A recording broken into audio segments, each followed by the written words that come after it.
our SUKMA opening ceremony is Apparently actually better than Paris Olympic. Olympic. 3, 2, 1.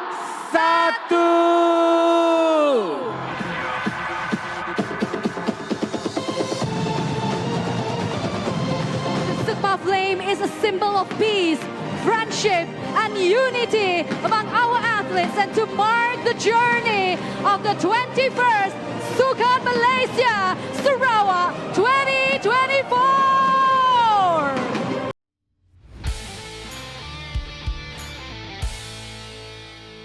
You are now listening to the Nasi Lemak Podcast. I'm Cynthia. I'm Xianghuan. Today we're going to talk about SUKMA 2024 Malaysia. With Sukan Malaysia. Yes, that happens in Sarawak from the 17th August until the 24th August. The reason why I want to bring up this topic is because that I see a lot of news saying that our SUKMA opening ceremony is Apparently actually better than Paris Olympic. Olympic. Yeah. I say. Yeah, so today let's talk about our SUKMA lah. Yeah, I mean, for this statement, right, no deny, I watched the opening. Yep, Very very grand, I would say. It really impressed. Mhm. It really impressed. They have like fireworks and then drone performance. It really impressed. And then a lot of other performances as well. And I think I know why I feel like I like SUKMA open ceremony better than Paris Olympic. Paris Olympic, the special one is every country comes out with a boat, right? But then for SUKMA, everyone comes in like in the field, although it's that with different states, but still everyone is in the same compound. Oh, they are doing it in the stadium. Yeah, lah. yeah. So I don't know, just a feeling. Maybe I feel like when everyone is together in the same compound, For the Paris, energy. correct also. I mean, for Paris Olympics opening, right, I would say creative lah. Yeah. Creative, but then The energy, the not vibe, many people maybe. appreciate lah. Yeah, I don't know, just my Some personal people appreciate, opinion. some people don't appreciate. So Yeah. I think there's no right and wrong. Just personal preference. But then personally, I watched the opening for Paris Olympics, and also I watched the opening for SUKMA 2024. As a Malaysian, I like SUKMA 2024 better lah. Of course. And Sarawak is the third time hosting the game. Yep. The first time was in 1990s and the second is 2016. And I remember we saying that in our previous episode that if let's say Malaysia would host the Olympic Games, I would prefer it to be in Sabah, or Sarawak. And now seeing SUKMA 2024, I'm seeing a high There's potential. a potential lah. Yeah. There's potential lah. But then it's still very much rely on our economic and also Yeah, whether true. we have the fund, we have the money. Yep. And then some people say we will forever never have Enough enough fund money.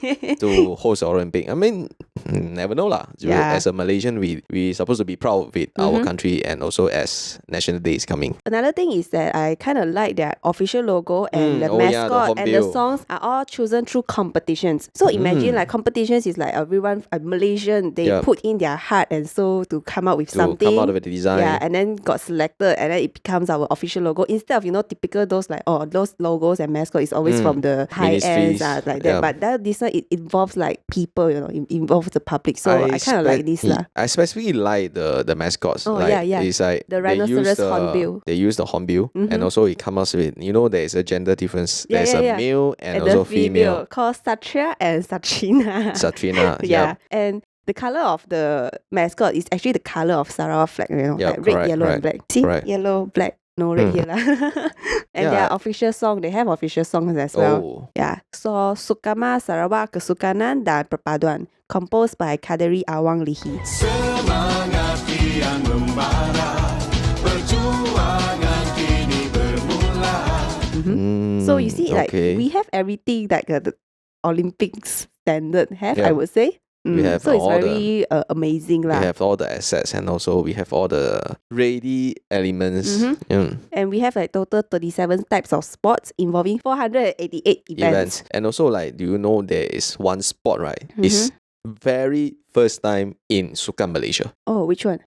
E-sport. Oh, Yes, got lah. e-sport is actually the very first time in SUKMA. Oh, I So see, I it's see. like they say as yang pertama kali. Not bad lah. Seems like Malaysia is exploring esports as well lah. I mean, they have been exploring for some time lah, but including this event into SUKMA, I think it's I think one step ahead forward. lah. One step forward. Mhm. And also hopefully maybe one day e-sport can be in Olympics as well. Not too sure. Maybe. Yeah. And But I then heard- I would say it's a very good move forward for Malaysia lah. But at the same time, there's some controversies as well. Not controversy, like some issues. some people will say like, oh, this SUKMA, you should ban sports school from joining SUKMA. You should ban national players for joining the game. Because like they say that this SUKMA, they should only allow state players to join. Because this is like an opportunity for us to explore more talents from the state and also like give opportunities to the state players. If let's say your national player come and play, then I don't know. I have like a two kind of 50-50 lah. No right and wrong. I mean, for people that are trying to stop the national players or even like, to participate in this game, I mean, no right and wrong lah. My opinion, right, is like, I think national player don't have the time for SUKMA. Yeah, they have other agenda as well. Yeah, but then at the same time, let's say if national player joins SUKMA and a state player eventually wins the national player, does that mean that, we discover new talent? I don't know. Put it another way lah. So there is also an opportunity for the state players to, put a challenge to the national player, to see how far they are. Or maybe, they are already in the national level. So never know lah. So no right and wrong. But then ban sports school from SUKMA, this is the part that I don't really get it. As in like, why sports schools? I mean, nothing wrong with sports schools. Yeah, I don't understand. Okay, so for example, we follow badminton. Yep. So Ng Ziyong, our man singer, his younger brother actually participated in this event. And then he was hoping that like through this competition, he can actually get attention and be able to be accepted into the national BAM as a national players, just so like his brother next level for himself lah. Yeah, but however, his age, he's already 21, so it's considered quite old. Yeah, so he still have this little hope in it lah. So hopefully that he can be accepted to become like a national player just like his brother. All the best to him. Nothing too old, nothing too young lah. So if let's say you have that spirit or you have that heart to fight, right? I think why not? And then another news that I saw when I was doing research about this SUKMA, right, is that Sarawak is willing to lend athletes to other states. The reason why is that so that all the events can be competed and run successkuala. Lend means that, okay, so if let's say I'm Sarawakian, I'm a sportman in Sarawak, so I can be lent to, let's Like other say, state, Sabah, Kuala Lumpur, or Negeri Sembilan.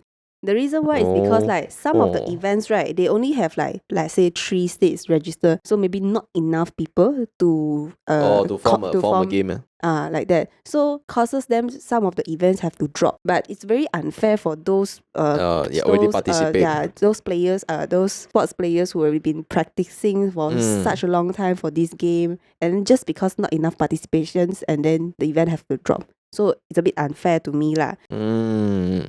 Interesting. Some events that drop. So which means that Sarawak have a high numbers of sportsmen.